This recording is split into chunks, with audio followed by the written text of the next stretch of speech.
नमस्कार दोस्तों, हर भारतीय बड़े गर्व के साथ अपने देश का झंडा फहराता है। तिरंगा भारत की आन बान और शान है। इस बार भारत सरकार आजादी का अमृत महोत्सव मना रही है। ये अमृत महोत्सव स्वतंत्रता दिवस के 75 साल पूरे होने पर मनाया जा रहा है। ऐसे में सरकार ने हर घर तिरंगा अभियान चलाया है, जिसके तहत देश के हर घर में तिरंगा फहराए जाने की योजना है। सरकार के इस अभियान का हिस्सा हर नागरिक को बनना चाहिए, लेकिन उससे पहले तिरंगे से जुड़े नियम, कायदे और कानून के बारे में भी जान लेना चाहिए, जिससे तिरंगे का अपमान ना हो या आपको किसी भी प्रकार की सजा ना हो। नमस्कार दोस्तों, मैं अर्जुन एक बार फिर से आपका अपने चैनल में स्वागत करता हूं। दोस्तों, हमारा आज का जो वीडियो है वो न सिर्फ बच्चों के लिए बल्कि हम बड़े लोगों के लिए भी बहुत जरूरी है, क्योंकि आज का वीडियो है हमारे राष्ट्र ध्वज के सम्मान के बारे में। और हाँ, अगर आपको ये वीडियो पसंद आता है तो इसे आगे फॉरवर्ड करना ना भूलें, जिससे कि अनजाने में भी किसी इंसान से हमारे राष्ट्रीय ध्वज का अपमान ना हो जाए। इसके अलावा हमारे द्वारा दी गई जानकारी आपके कितने काम आई, इसे कमेंट बॉक्स में लिखकर जरूर बताएं। तो चलिए दोस्तों, शुरू करते हैं हमारा आज का ये वीडियो। राष्ट्रीय ध्वज फहराना हर भारतीय के लिए गर्व की बात होती है। ऐसे में तिरंगा फहराने और इसे रखने को लेकर नियम कानून भी बनाए गए हैं और कोड भी है।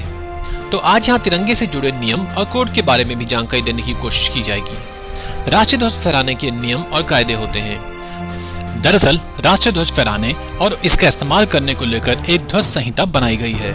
ये कानून ही तिरंगा फहराने के नियम कायदे निर्धारित करता है। सबसे पहले ये जान लेते हैं कि तिरंगे को लेकर किन चीजों का ध्यान रखना चाहिए। आज की वीडियो में हम जो बातें कवर करने जा रहे हैं वो हैं तिरंगे को लेकर किन बातों का रखें ध्यान, किन चीजों की मनाही है, तिरंगे को लेकर नियम और कोड, राष्ट्रीय ध्वज को कैसे करें डिस्पोज। चलिए अब हम इन टॉपिक्स को डिटेल्स में समझते हैं। तिरंगे को लेकर इन बातों का रखिए ध्यान। तिरंगा राष्ट्रीय सम्मान का प्रतीक है और राष्ट्रीय प्रतीक का व्यावसायिक इस्तेमाल नहीं किया जा सकता है। भारत में राष्ट्रीय ध्वज संहिता यानी फ्लैग कोड ऑफ इंडिया नाम का एक कानून है। इस कानून में तिरंगे को फहराने को लेकर नियम तय किए गए हैं। इन नियमों का उल्लंघन करने वालों को जेल की हवा भी खानी पड़ सकती है। किसी मंच पर तिरंगा फहराते समय जब बोलने वाले का मुंह श्रोताओं की तरफ हो, तब तिरंगा हमेशा उसके दाहिने तरफ होना चाहिए। इसके अलावा तिरंगे को किसी की पीठ की तरफ नहीं फहराया जा सकता है। इन चीजों की मनाही है। झंडे पर कुछ भी लिखना, बनाना या विलोपित करना गैर कानूनी है। किसी गाड़ी के पीछे, प्लेन में या जहाज में तिरंगा नहीं लगाया जा सकता है। किसी सामान या बिल्डिंग वगैरह को ढकने में तिरंगे का इस्तेमाल नहीं किया जा सकता। किसी भी स्थिति में तिरंगा जमीन को नहीं छूना चाहिए। तिरंगे को किसी भी प्रकार के यूनिफॉर्म या सजावट के लिए प्रयोग में नहीं लाया जा सकता। किसी अन्य झंडे को राष्ट्रीय ध्वज से ऊंचा नहीं रख सकते या लगा सकते। तिरंगे को लेकर नियम और कोड। पहले तिरंगा से सूर्योदय से लेकर सूर्यास्त तक ही फहराया जा सकता था, लेकिन अब इसे दिन रात 24 घंटे फहराया जा सकता है। पहले मशीन से बने और पॉलिएस्टर से बने ध्वज की अनुमति नहीं थी, लेकिन अब कपास, पॉलिएस्टर, ऊन और रेशमी खादी से बने ध्वज को फहराने की अनुमति दे दी गई है। साल 2002 से पहले राष्ट्रीय ध्वज को आम लोग सिर्फ स्वतंत्रता दिवस और गणतंत्र दिवस पर ही फहरा सकते थे, लेकिन साल 2002 में इंडियन फ्लैग कोड में परिवर्तन किया गया, जिसके तहत कोई भी नागरिक किसी भी दिन झंडे को फहरा सकता है।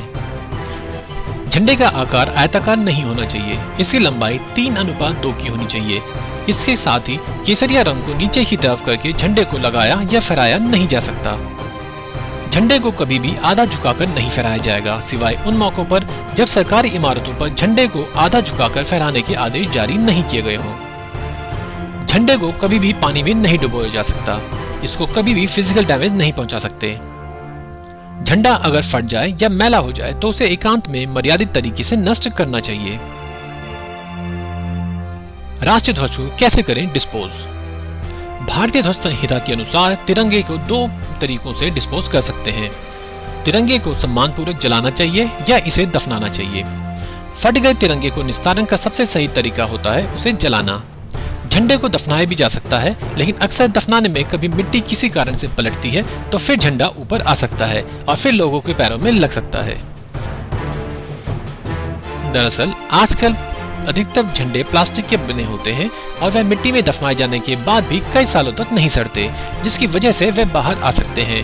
इसलिए कोशिश करनी चाहिए कि दफनाने के बजाय झंडे को जलाया जाए। तिरंगे के जलाने का काम भी सावधानी पूर्वक किया जाता है। तिरंगा साफ और सही से तय किया हुआ होना चाहिए, उसके बाद ही उसे जलाया जा सकता है। फटे पुराने झंडे को जलाते वक्त इस बात का ध्यान रखना चाहिए कि वह पूरा जल जाए, न कि आधा जले और आधा हिस्सा बच जाए। साथ ही ये भी ध्यान देना चाहिए कि आप किसी निजी स्थान पर ही झंडे को जला रहे हो। आपको बता दें कि झंडे को आग लगाना तिरंगे का अपमान है, लेकिन फटे पुराने झंडे को जलाकर उसे सैल्यूट करना तिरंगे की मर्यादा का ध्यान रखते हुए उसका उचित निस्तारण करना है। तो दोस्तों, ये था हमारा आज का वीडियो राष्ट्रीय ध्वज के सम्मान के ऊपर। अगर आपको हमारा आज का ये वीडियो पसंद आया तो इसे लाइक और अपने दोस्तों और रिश्तेदारों के साथ शेयर करना ना भूलें। इसके अलावा अगर आप हमारे चैनल में नए हैं तो हमें सब्सक्राइब करना ना भूलें।